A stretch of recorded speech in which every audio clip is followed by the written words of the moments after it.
सो सबसे जो है this your boy Sharjeel Ali back again with a new video. तो आज की वीडियो के अंदर हम करने वाले हैं गेट एपीआई को इंटीग्रेट। तो मैं ज़्यादा वीडियो को लंबा नहीं करना चाह रहा क्योंकि वीडियो ऑलरेडी लंबी जाने वाली है। तो मेरी मेजर कोशिश होगी कि मैं जल्दी से जल्दी मिनिमम वीडियो रखूँ। तो इंट्रो आप लोगों को पता ही है कि गेट एपीआई को इंटीग्रेट करना है, एपीआई से डाटा हमें आएगा वो हमने शो करवाना है यहाँ पर। तो मैं दो तरीके की आपको एपीआई इंटीग्रेट करने दिखा रहा हूँ। एक होता है डाटा जो हम मॉडल के थ्रू लेके आते हैं, एक होता है जो विदाउट मॉडल आते हैं। तो मैंने दोनों फंक्शन यहाँ पे दिखाऊंगा आपको वीडियो के अंदर किस तरीके से करते हैं। आपको कोई भी यूट्यूबर ये नहीं बताएगा कि कौन सा मॉडल के साथ ला रहे हो, कौन सा विदाउट मॉडल ला रहे हो। तो चलो स्टार्ट करते हैं। पहले हम करते हैं विदाउट मॉडल। तो मेरे पास अभी यहाँ पर एक प्रोजेक्ट है जो कि मैंने बिल्कुल ज़ीरो से बना लिया है और इसके अंदर भी कुछ भी नहीं किया हुआ, जैसे एक नया प्रोजेक्ट क्रिएट किया है मैंने। अभी मैं साथ ही इसको रन भी कर लेता हूँ ताकि आप लोगों का टाइम मिनिमम लगे, ज़्यादा टाइम ना वेस्ट हो। तो ये हमारी वो है जो हमने पिछली वीडियो के अंदर किया था। कुछ भी एपीआई को आप लोगों को मैंने बताया था कि पोस्टमैन को किस तरीके से यूज़ कर सकते हैं, पोस्टमैन की सारी फंक्शनैलिटीज़ बताई। तो अभी मैं क्या करता हूँ कि यहाँ पे जाता हूँ, एक डमी एपीआई मैंने उठाता हूँ कमेंट्स के नाम से। डमी एपीआई उठाई मैंने कमेंट्स के नाम से और यहाँ पर मैं इसको सेंड करता हूँ पोस्टमैन में। तो जितने भी रिक्वेस्ट, जितने भी कमेंट हैं पोस्ट के ऊपर, यानी पोस्ट आईडी अगर आप देखोगे 1 है, उसके ऊपर जितने कमेंट्स हैं जिन लोगों ने किए हमें उनका सारा डाटा आ रहा है। तो अब अगर इसको मैं पोस्ट कर दूँ तो 201 यानी कि नया कमेंट क्रिएट हो गया है वो। तो ये होना नहीं चाहिए, बट ये उन्होंने बैकएंड वाले जो इस लड़के ने जिसने भी ये एपीआई बनाई होगी उसने ये फंक्शनैलिटी रखी हुई है। तो खैर आप लोगों को समझ आ गया कि हमारे पास एक पोस्ट है, उसके अंदर कमेंट्स आ रहे हैं, जिन लोगों ने कमेंट किया उनकी ईमेल है और उनका नाम है। इसी तरीके से आपको मल्टीपल एपीआई मिल जाएंगी, आप किसी भी एपीआई को यहाँ पर ट्राई कर सकते हो। तो सबसे पहले हम चलते हैं, ये जो ब्लॉग्स आपको मिलेंगे ना नेट के ऊपर, तो ये सारे अच्छे ब्लॉग्स हैं, मैंने इन्हीं से सीखा, पर इनका भी फ़ायदा नहीं हो कि पुराने हो चुके हैं। आपने डिस्क्रिप्शन में लिंक मिलेगा मेरे अकाउंट का, गिटहब के अकाउंट को ओपन करो, स्टार वगैरह ड्रॉप करो और मेरी प्रोफाइल पे आ जाओ। गेट एपीआई के नाम से आपको यहाँ पे एक प्रोजेक्ट मिल जाएगा। ये इसलिए दे रहा हूँ क्योंकि इसके अंदर मैंने कस्टमर फंक्शन खुद बनाए हुए हैं। ये आपको किसी ब्लॉग में या यूट्यूब की वीडियो में नहीं मिलेंगे, ये खुद बनाए हुए हैं। तो आप जा जाओगे यहाँ से सीधा लिब के फोल्डर के अंदर और फोल्डर स्ट्रक्चर देख लो पहले है क्या। फोल्डर स्ट्रक्चर ये है कि आपके लिब के फोल्डर के अंदर 4 फाइलें होनी चाहिए। सबसे पहले ये चीज़ इनमें रखो। एक हमारे पास सबसे पहले होनी चाहिए कॉन्स्टेंट्स के नाम से। सबसे पहले हमारे पास एक फाइल होगी टू डू मॉडल के नाम से। तो मॉडल मैं अभी बना रहा हूँ बट इसको इंटीग्रेट हम बाद में करेंगे। अब पहला जो तरीका होगा वो विदाउट मॉडल होगा। उसके बाद दूसरी हमारी फाइल होगी ऐप कॉन्स्टेंट्स के नाम से, ऐप कॉन्स्टेंट्स डॉट डाट। तो फाइलों को देख के परेशान नहीं होना, बहुत ईजी वे से करवा रहा हूँ, बहुत ईजी वे से। अगर आप लोगों को फायरबेस वाली सीरीज़ की हल्की सी भी समझ आई है तो ब्रो यू गोट दिस, तो ज़्यादा परेशान होने की ज़रूरत नहीं है। तो सबसे पहले मैं आता हूँ मेन के ऊपर और यहाँ से वो सारा कुछ क्लियर करके इस प्रोजेक्ट को रन करता हूँ। यहाँ से करता हूँ सारा कुछ क्लियर। कॉस्ट के अंदर आएंगे, माई ऐप को रिमूव करेंगे, यहाँ पर लिखेंगे मटीरियल ऐप। मटीरियल ऐप के अंदर हमें मिल जाता है हमारा होम, और होम के अंदर हमने अपनी कोई भी होम की क्लास डालनी है। तो चलते हैं होम के ऊपर और यहाँ लिखते हैं STF यानी स्टेटफुल विजेट, यानी स्टेटफुल विजेट। यहाँ हम लिखेंगे होम स्क्रीन और यहाँ पर कॉस्ट और प्लेस होल्डर को रिमूव करके स्कैफोल्ड कर देंगे। उसके बाद अभी ये इसको इतना छोड़ देते हैं और होम स्क्रीन को करते हैं कॉपी और उसको मेन में कॉल कर लेते हैं। तो 2 फाइल्स का हमारा काम हो गया ख़त्म। इन 2 फाइल्स को हमने ज़्यादा नहीं छेड़ना, इनका काम हमारा तकरीबन ख़त्म हो गया। मेन का तो बिल्कुल ही ख़त्म हो गया और होम का हमने सिर्फ डिज़ाइनिंग करनी है।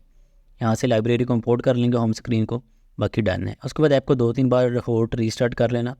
ये या तो मेरे पास ही आ रहा है, उन्हें बता दूँ, या कुछ नहीं, ये ऐप डेट है उसके अंदर ये आ रहा है कि फ़र्स्ट टाइम रीलोड पे एरर आ जाता है जब अपने यहाँ होम की स्क्रीन डालते हो। तो बहरहाल 2-3 बार रोज होट रीस्टार्ट करोगे चल जाएगा वो। उसके बाद मैं आता हूँ यहाँ पे एक नया टैब खोलता हूँ और अब दूसरी एपीआई को बनाते हैं जिसका यानी कि हमने मॉडल बना के इंटीग्रेट करना है। तो चलो स्टार्ट करते हैं। मैं आता हूँ फेक जेसन एपीआई के ऊपर, ये फ्री फेक एपीआई प्रोवाइड करते हैं हमें, तो इसका लिंक भी मिल जाएगा डिस्क्रिप्शन में। तो मैं यहाँ से कोई भी एक गेट की एपीआई उठाता हूँ, इसका नाम है पोस्ट। ये वो है जिसको हमने विदाउट मॉडल, हमने इसको इसका मॉडल वगैरह बनाएंगे, इसको मॉडल के साथ इंटीग्रेट करेंगे, ठीक है। अब इसको मैंने करा यहाँ पे, अब यहाँ पे मुझे इसका रिस्पॉन्स आ गया कि यूज़र ID 1 है और इससे बंदे ने पोस्ट की। अब मैं जाता हूँ constants.url की फ़ाइल के अंदर, यहाँ पे मुझे क्या मिलता है, यहाँ पे क्लास है। इस पूरी को आपने कॉपी कर लो, यही हमारी पूरी फाइल है, बस इससे ज़्यादा कोड नहीं करना हमने उस वाली पूरी फाइल में।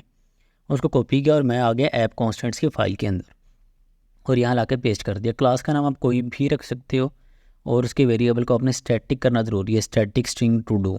उसके बाद लिंक। अब ये क्यों किया है कि अब एक एपीआई मुझे मल्टीपल जगह पे यूज़ करनी पड़ सकती है, तो मैं बार बार लिंक तो पूरा कॉपी पेस्ट नहीं ना करूँगा, मैं वेरिएबल को कॉल कर लूँगा। वो मैंने ग्लोबल क्लास बना ली है जिसके अंदर ग्लोबल वेरिएबल है, बस ज़्यादा कन्फ्यूज़ ना होना, बस ये समझ लो कि वो ग्लोबल वेरिएबल है, उसको मैं किसी भी फाइल में उस लिंक को पास कर सकता हूँ कभी भी एपी इंटीग्रेट करने के लिए। उसके बाद आप आ जाते हो अगर टू डू मॉडल के अंदर। तो मॉडल हमारे पास कैसे बनता है, ये जो रिस्पॉन्स आया है पोस्टमैन से, आपने सारे रिस्पॉन्स को करना है कॉपी। मेक श्योर करना है कि ये जेसन के अंदर ही उसको सारे को कॉपी कर लेना है। और उसके बाद आप जाओगे जेसन टू डाट। अब जेसन टू डाट के लिए आपको दुनिया भर की वेबसाइट्स मिल जाएंगी, पर जो मैं बता रहा हूँ आपने इसी को कॉपी करना है। मैं इस वेबसाइट का क्यों कह रहा हूँ ये भी मैं बताता हूँ। आपने ये सारा रिस्पॉन्स यहाँ से कॉपी करना है, यहाँ पेस्ट करना है, इधर अपने मॉडल का नाम रखना है और इसको जनरेट करना है।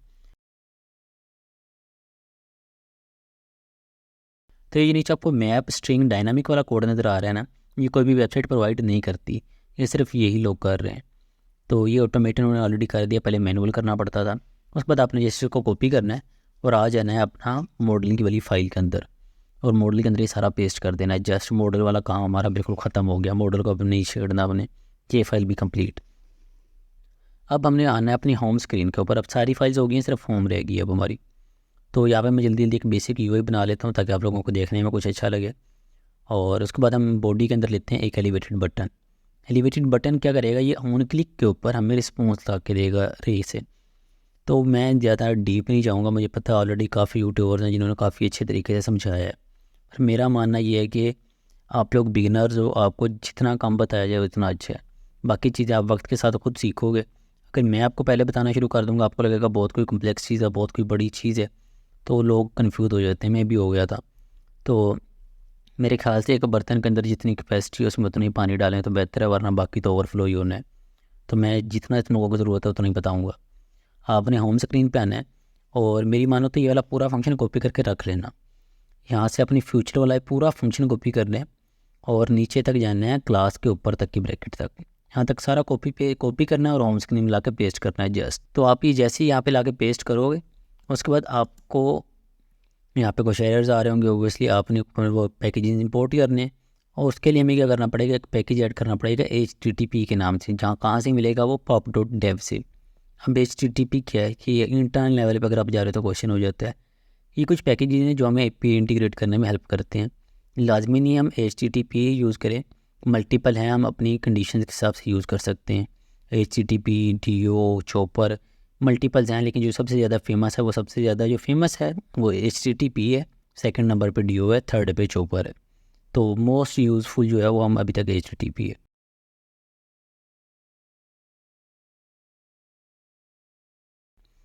तो HTTP को आपने यूज़ कैसे करना है, एग्जाम्पल के अंदर आओगे तो सबसे टॉप पे यहाँ पे उन्होंने बताया हुआ है, जब भी इसकी लाइब्रेरी इंपोर्ट करनी है उसके साथ एज HTTP भी लिखना है। अब एज HTTP क्यों लिख रहा हूँ, कुछ फंक्शंस होते हैं बाय डिफ़ॉल्ट जो किसी लैंग्वेज में होते हैं, इसके अंदर बाय डिफ़ॉल्ट HTTP का फंक्शन होगा। तो और ये भी उसी नाम से फाइल क्लास बन रही है, तो मैंने उसके साथ एज HTTP लिख दिया कि मैं जब भी इस वाली क्लास को कॉल करूँगा आपको डिफ्रेंशिएट करना है कौन सी वाली क्लास को कॉल कर रहा हूँ। इसको मैं कॉल करूँगा तो मैं कहूँगा एज HTTP इसको कॉल कर रहा हूँ। तो इस चीज़ को भी फ़िलहाल इतना कन्फ्यूज़ ना करो, बस इसको चाहे भूल भी जाओ, खैर है, इतना याद रखो एज HTTP लिखना है। और उसके बाद वाट टू डू के नाम से खाली अरे बना लेना। अरे क्यों बनानी है खाली, देखो हम आए ना अगर यहाँ पे तो हमें एक अरे के अंदर रिस्पॉन्स मिल रहा है। अब अरे के अंदर रिस्पॉन्स मिल रहा है तो int is equal to int होता है।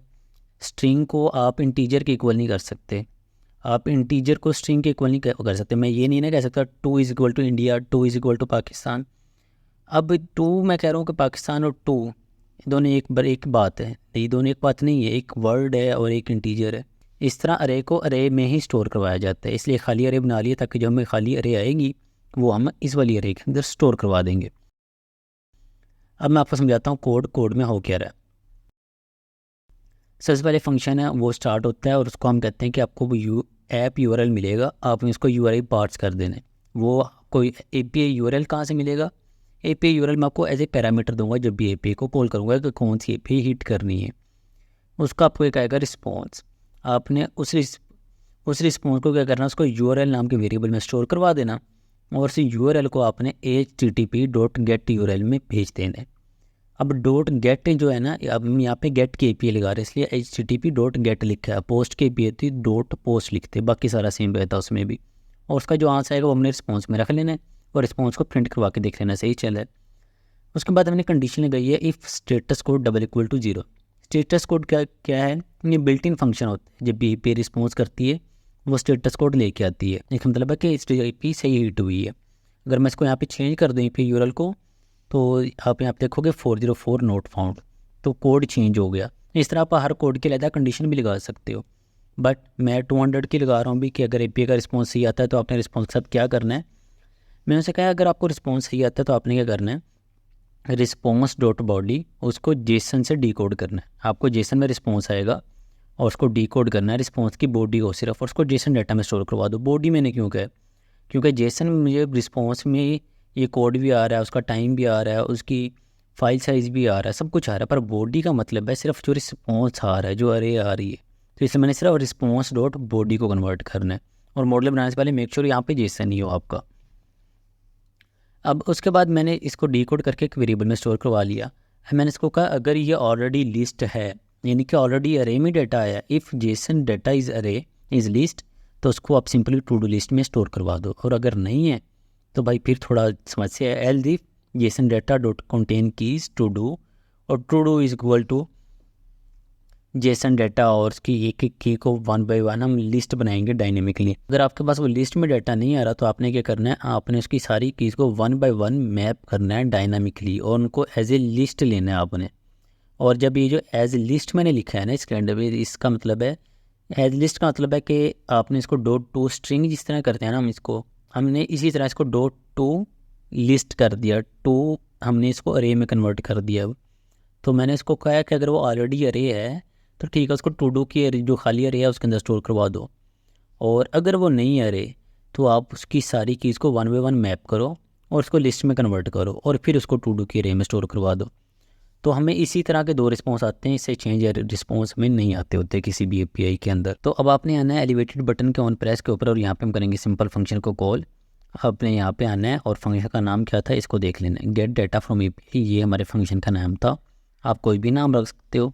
एलिवेटेड बटन के ऊपर आए, इसके ऑन प्रेस पे यहाँ पे फंक्शन को कॉल करवा दिया। अब वो कह रहा है कि भाई लिंक तो दो, कौन से लिंक को हमने एडिट करना है, क्योंकि मैंने उसको बोला था भाई मैं पैरामीटर दूंगा आपको API का URL, तो वो किधर से आएगा मेरे पास।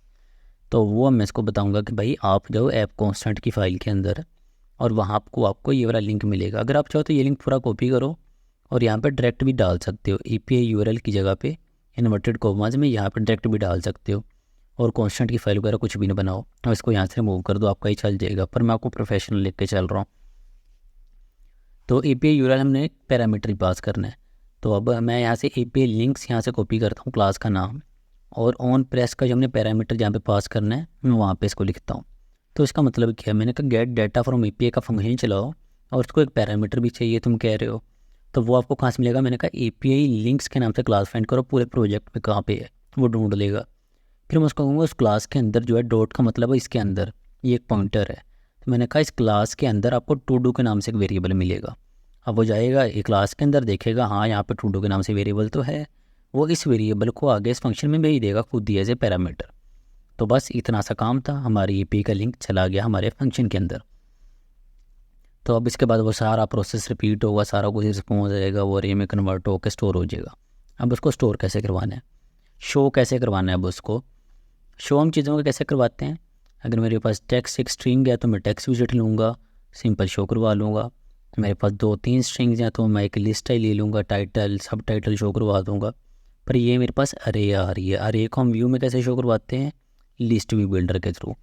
तो लिस्ट व्यू बिल्डर किस तरीके से करना है, अब लिस्ट व्यू बिल्डर का यहाँ से अपने पूरा कोड कॉपी करना है और ब्रैकेट्स आगे पीछे ना कर लेना। ये चीज़ देख लो, मैंने एक कॉपी किया टॉप पे स्मॉल ब्रैकेट और 2 कर्ली ब्रैकेट्स, इसी तरह एंड पे 2 कर्ली ब्रैकेट 1 स्मॉल ब्रैकेट्स को इक्वली कॉपी करना है और यहाँ पे कॉलम के अंदर रहते हुए इसको यहाँ पे पेस्ट कर देना है। यहाँ पर मैं सबसे पहले आई की जगह पे लिख देता हूँ इंडेक्स, ताकि तुम लोगों को समझ आए। जो हमने पहले लिस्ट व्यू बिल्डर वाली क्लास ली थी उसमें इंडेक्स यूज़ कर रहे थे, तो इंडेक्स मैं यहाँ पे लिख देता हूँ ताकि तुम लोगों को ये समझ आए। और ईमेल की जगह पे लिखता हूँ ID। तो ये मैं कर क्यों रहा हूँ, ये मुझे कैसे पता चल रहा है यहाँ पे ID करनी है और यहाँ पे टाइटल करना है, ये मुझे कैसे पता चल रहा है। आप आओगे पोस्ट मैंने पे जहाँ पे सबसे पहले API हिट करके देखी थी, ये की है। तो ये की मैं जैसे जैसे यूज़ करूँगा सिर्फ उसी का डाटा मेरे पास आएगा, user ID, title, ID, body. तो अगर मैं यहाँ पे ID करूँगा तो ये मुझे सारी IDs के रिस्पॉन्स दे देगा, सिर्फ ID ही देगा और कुछ भी नहीं देगा। तो अब कोड क्या किया लिस्ट व्यू बिल्डर में, जिन लोगों को नहीं समझ आई कि मैं आया हूँ यहाँ पे लिस्ट व्यू बिल्डर बनाया, लिस्ट व्यू बिल्डर के अंदर मैंने कहा इसकी आइटम काउंट इसकी होगी to do length. To do क्या है, हमारी वो वाली अरे जिसके अंदर हमने सारा रिस्पॉन्स स्टोर करवाया था। तो मैंने कहा जितना भी डाटा अरे के अंदर पड़ा है ना टू डू के अरे में, उसकी लेंथ यानी जितनी भी उसका डाटा उतनी बारी आपने लिस्ट व्यू बिल्डर चलाना है। एक किस्म का फॉर लूप चलता रहेगा। और कॉन्टेक्स्ट और इंडेक्स का मतलब है हर एक चीज़ को इंडेक्स और कॉन्टेक्स्ट दो और हर एक इंडेक्स को अलग-अलग लिस्ट स्टाइल में शो करवाओ। और आप जाओ टू डू के अंदर उस स्पेसिफिक इंडेक्स के अंदर और उसकी आईडी शो करवाओ मुझे स्ट्रिंग के अंदर कन्वर्ट करके। तो ये हर स्पेसिफिक इंडेक्स की आईडी टाइटल आपको मल्टीपल अलग-अलग शो करेगा। तो अब मैं अगर यहाँ पे इसको हिट करता हूँ और करता हूँ Ctrl+S, तो मुझे यहाँ पे एपीआई का रिस्पॉन्स आना चाहिए, बट यहाँ पे एक एरर आ रहा है। वो क्या है मेरे पास लिस्ट व्यू बिल्डर का। अब लिस्ट व्यू बिल्डर जब भी हम किसी चिल्ड्रन के अंदर यूज़ करते हैं, कॉलम में या रो में, मैंने आपको बताया था एक्सपेंडेड यूज़ करते हैं क्योंकि पता ही नहीं डाटा कितना है, स्क्रॉलेबल है कि नहीं। तो इसको मैंने एक्सपेंडेड में रैप किया, उसको बाद जितनी जगह चाहिए ले ले भाई स्क्रीन पे। तो एक्सपेंडेड में रैप किया जस्ट और ये हो गया सब कुछ। अब मैं एपीआई को यहाँ पे क्लिक करता हूँ और यहाँ पे रिस्पॉन्स तो मेरे पास प्रिंट हो गया, बट यहाँ पे मोबाइल पे नहीं शो रहा। उसकी रीज़न ये है कि मैंने यहाँ पे लोडर नहीं लगाया हुआ। तो आपने बस यहाँ पे स्क्रीन के ऊपर क्लिक करके ऊपर Ctrl+S करना है। Ctrl+S करोगे आपके पास देखो सारी आईडीज़ आ गई। अगर मैं नेम लिख के Ctrl+S करता हूँ सारे नेम्स आ गए जो मेरे पास एपीआई के अंदर थे। अब मुझे Ctrl+S क्यों करना पड़ रहा है, क्योंकि पेज दोबारा ज़ीरो से बिल्ड होना होता है। अगर आप चाहो तो यहाँ पे लोडर लगा सकते हो, जो कि मैंने नहीं लगाया। लिस्ट व्यू बिल्डर यहाँ पे रिटर्न कर रहा है लिस्ट स्टाइल, यहाँ पे कंडीशन लगा लो। अगर यहाँ पे टू डू का index dot I D is equal to null है तो आपने वहाँ पे लोडर शो करवाना है, वरना डाटा शो करवाना है सिंपल जैसी मेरी लिस्ट स्टाइल दिख रही है। तो ये मैं ट्राई करूँगा गिटहब पे चेंज भी कर दूँ। अभी ज़रा वीडियो छोटी बनाने के चक्कर में हो गया ये। तो इस तरीके से आप जो जो चीज़ वहाँ पे यूज़ करनी है, आप टू डू इंडेक्स उसका की का नाम, ईमेल नेम, आईडी कुछ भी लिखोगे वो आता जाएगा। तो अब ये देखो जो मैंने मॉडल बनाया था वो ये इसका नहीं था। अगर आप ये देखोगे कि हमारे पास जो मॉडल है, मॉडल के अंदर ऐसा कोई डाटा नहीं था। ये हमने विदाउट मॉडल सब कुछ गेट किया है, हमने मॉडल को लिंक भी नहीं किया कहीं पे। अगर आप देखोगे फंक्शन तो अब हमारा दूसरा काम है कि हमने मॉडल से लेके आना डाटा। मॉडल से अब लाना है, क्वेश्चन ये करते हैं अक्सर लोग। देखो मॉडल से जब हमने लाना होता है ना डाटा, तो वो डाटा को सिक्योर कर देता है। वो सिर्फ यही 4 वेरिएबल्स को लेके आएगा, यूज़र आईडी टाइटल और बॉडी। इसका वो कुछ भी नहीं लेके आएगा। वो उसको अगर आ भी रहा होगा वो नहीं लाएगा। और डाटा सिर्फ स्ट्रिंग टाइप का ही लाएगा या इंट टाइप का लाएगा, और किसी टाइप का डाटा भी नहीं लाएगा वो। अगर किसी और टाइप का आएगा आपको एरर दे देगा। ये आपके मॉडल जो है आपका डाटा सिक्योर करता है और डाटा को मैप करना ईजी करता है आपके लिए। तो बस अभी के लिए इतना याद रखो मॉडल करता है क्या। अब हम करते हैं मॉडल से स्टार्ट, के मॉडल से कैसे डाटा गेट करते हैं। तो मॉडल से डाटा गेट करना कोई मुश्किल रॉकेट साइंस नहीं है। आपने यहाँ पे आना है और उसके बाद आपने इस वाले के अंदर जो कुछ चेंजेस करने में आपको बता देता हूँ। यहाँ पे पहले जो आपकी टू डू की अरे थी उसके ऊपर से वेरिएबल हटा देना है। अब इसको मैं कस्टम डाटा टाइप देंगे। डाटा टाइप क्या होगी, वो होगी हमारे कहेंगे ये लिस्ट टाइप का डाटा आपके पास आएगा और इसकी टाइप होगी to do model. To do model यानी कि जो डाटा मेरा टू डू मॉडल है, मैंने इसके अलावा कोई भी डाटा है मुझे एरर दो। मैं अपने डाटा को सिक्योर करना चाहता हूँ, सिर्फ इंट और स्ट्रिंग टाइप का मेरे पास डाटा आना चाहिए। और टू डू मॉडल का मतलब है कि इस क्लास के अंदर इंट और स्ट्रिंग है, सिर्फ इसी टाइप का मुझे डाटा चाहिए और यही चार चाहिए और कुछ भी नहीं चाहिए अरे के अंदर। तो इस टाइप का मैंने एक अरे बना लिए। उसके बाद मेरे पास 2-3 जगहों पे एरर आ रहे होंगे, आपको नज़र आ रहा है। जैसे ही मैंने उसको टू डू मॉडल किया, ऊपर लिस्ट टू डू मॉडल किया, नीचे 2-3 एरर आ गए। इनको फिक्स करते हैं। तो अब मैं आता हूँ यहाँ पर, और यहाँ से पूरी इफ एल्स कंडीशन को रिमूव करता हूँ। सिर्फ यहीं पे चेंज होगा, बाकी सारा ऑलमोस्ट सेम रहेगा मेरा। इफ एल्स कंडीशन को रिमूव करूँगा और यहाँ पे मैंने कहा है कि भाई अगर जेसन डाटा की लिस्ट है तो मुझे रिटर्न करो टू डू। अब जेसन डाटा में क्या चेंज होगा, जेसन डाटा को मैं बनाऊँगा लिस्ट, और किस टाइप की लिस्ट होगी, टू डू मॉडल के नाम से। तो इसके अंदर मैंने कहना है कि डायनामिक डाटा आपके पास आएगा टू डू मॉडल, यानी कि डायनामिक कुछ भी डाटा हो सकता है, कुछ भी डाटा। अब ये डायनामिक का मतलब होता है कि डायनामिकली मुझे नहीं पता डाटा क्या आएगा। डायनामिकली का ये मतलब होता है कि मुझे नहीं पता डाटा क्या आएगा। कुछ भी डाटा हो सकता है, वो डायनामिकली स्टैटिक डाटा नहीं होगा। तो मैंने कहा अगर जेसन डाटा जो है वो एक लिस्ट में आपको मिला है, मुझे नहीं पता लिस्ट है कि नहीं, आप चेक करो। अगर वो लिस्ट है तो जेसन डाटा उसको मैप करो और उसके हर इंडेक्स को टू डू मॉडल के हिसाब से चेक करो। और उसके अब टू डू मॉडल के अंदर आप जाओ और टू डू मॉडल के अंदर से आपने क्या करना है कि हर एक element, JSON data dot map, e का मतलब है एलिमेंट, उसको मैंने कहा उसको हर एलिमेंट को मैप करना है अपने टू डू मॉडल के हिसाब से फ्रॉम जेसन। अब ये फ्रॉम जेसन वो वाला पार्ट है जो मैंने आपको कहा था मॉडल के टाइम पे डिफरेंट वेबसाइट्स नहीं देती हैं, सिर्फ वही वेबसाइट देती है, तो फ्रॉम जेसन वही वेबसाइट देती है, कोई और कहीं और से मॉडल बनाओगे एरर आ जाएगा। और उसको मैंने कहा कि फ्रॉम जेसन, जेसन से जो रिस्पॉन्स आ रहा है उसके हर एलिमेंट को लिस्ट में कन्वर्ट करके टू डू में स्टोर करवा दो। तो ये उसने कर दिया।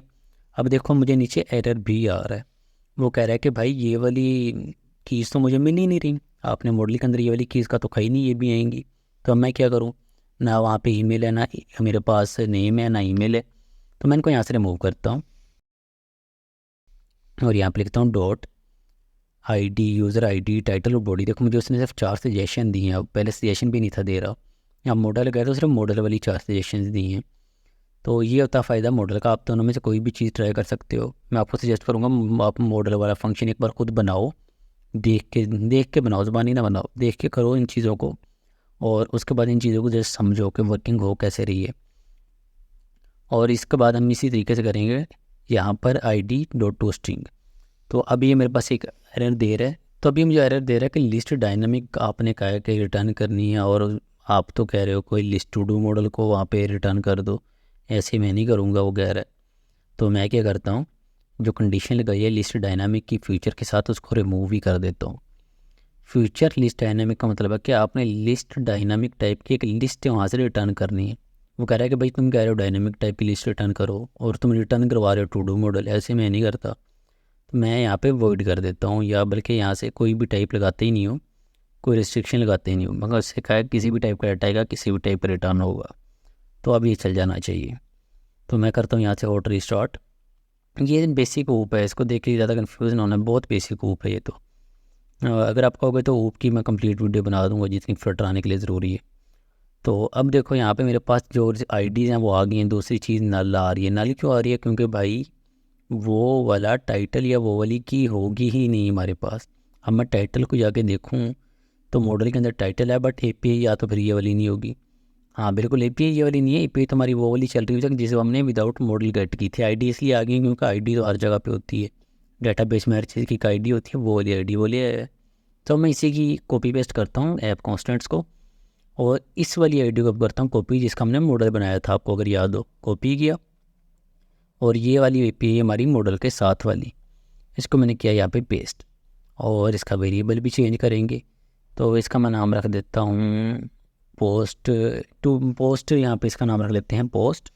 कंट्रोल एस किया, और यहाँ पे मैंने आपको क्या कहा था, हमने यहाँ पे जब एपीआई कॉल करते हैं हमने बताना होता है कौन सी एपीआई कॉल कर रहे हैं। तो यहाँ पे मैंने एपीआई लिंक्स डॉट पोस्ट कर दिया। तो जैसे ही मैं आप करता हूँ यहाँ पे कंट्रोल एस, और इसको करते हैं हॉट रीस्टार्ट। एपीआई का अच्छा, एपीआई का रिस्पॉन्स अब नहीं आएगा, जितनी बार भी एपीआई पूरी हिट करेंगे दोबारा उतनी बार रिस्पॉन्स चेंज होगा बस। तो अब देखो सारा रिस्पॉन्स आ गया मेरे पास। तो दोनों फंक्शंस को यूज़ करना सीख लेना। कोई क्वेश्चन हो इंस्टाग्राम पे बिना झिझक आप मुझसे मैसेज कर सकते हो। मेरी असल में तबीयत कुछ दिनों से नासाज थी, इसलिए मैंने कुछ लोगों को रिप्लाई भी नहीं किया हुआ। तो अभी मैं फिट हूँ तो मैं सबको रिप्लाई भी करूँगा। तो आप लोग मुझसे पूछ सकते हो, और पहली कोशिश करो कि चीज़ों को ट्राई करो, खुद एक एक दो दो बार बनाओ, समझ नहीं आ रही उनको छोड़ दो और मूव ऑन करो, उनके नोट्स बना के रख लो। मैं जो आपको गिटहब से करवा रहा होता हूँ, इसका ये मतलब नहीं है कि मैं कोई बहुत पापी डेवलपर हूँ, या यार ये जो यूट्यूबर है या कोड विद हैरी को आप अक्सर देखते हो, वो हर लैंग्वेज करवा रहे हो। तो आप कहते हो कि यार ये तो बहुत पापी डेवलपर है यार, इसको तो रिएक्ट भी आती है, इसको एंड्रॉयड भी आती है, इसको भी आती है। ऐसा नहीं होता। हम लोग जो डेवलपर्स हैं अपने नोट्स बना के रखते हैं, और हम लोग देख देख के ही सब कुछ कर रहे होते हैं, ज़ुबानी कुछ भी नहीं कोई भी करता। तो ज़ुबानी करना बेवकूफ़ी आज के दौर में। जब आपके पास डाटा स्टोर करने के लिए हार्ड ड्राइव है तो अपना दिमाग क्यों इस्तेमाल करना है भाई। अपना दिमाग इसलिए इस्तेमाल करो कि डाटा कहाँ से निकाल के कहाँ पे रखना है बस। तो नेट पे सर्च करो, इतना आपको पता हो कि कौन सी चीज़ कहाँ से कॉपी पेस्ट करनी है। तो ये आप ये वाला मेरा पूरा गिटहब का प्रोजेक्ट मेरे पास एज ए नोट्स बना के रख लो। जब भी आपने पी इंटीग्रेट करनी है मेरे दोनों फंक्शंस को यूज़ करो।